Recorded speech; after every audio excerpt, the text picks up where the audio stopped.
It's the full moon in Cancer today, and one of the best mindful habits you can get in is paying attention to the moon. It's a great time to touch base with yourself, and it's a great time to start new habits and release old ones. So what is this full moon about?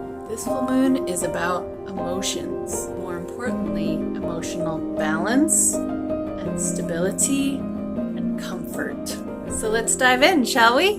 So the biggest thing is you want to write down and focus on what are the things, emotionally speaking, that you feel insecure about, that you feel creates a lot of discomfort for you, that leaves you feeling in a negative emotional way.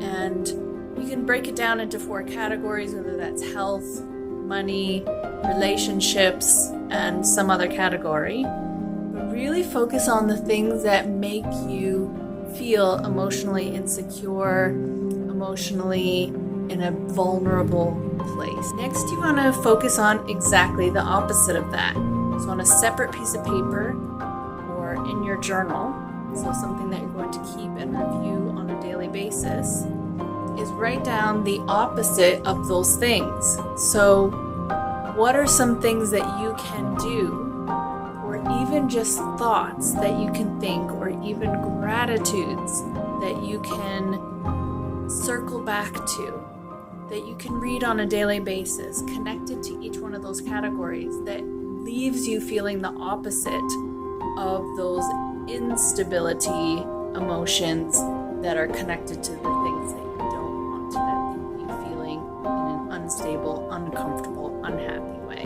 Next, take those things that you've written down that leave you in this really uncomfortable emotional space and go and release them.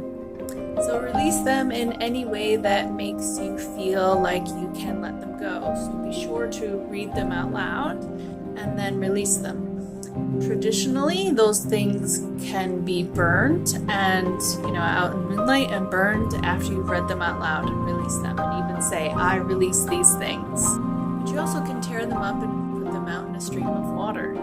Anything that makes you feel like you let them go. This is one of the oldest and best mindful habits you can do each month. So be sure to follow me for more mindful habit tips.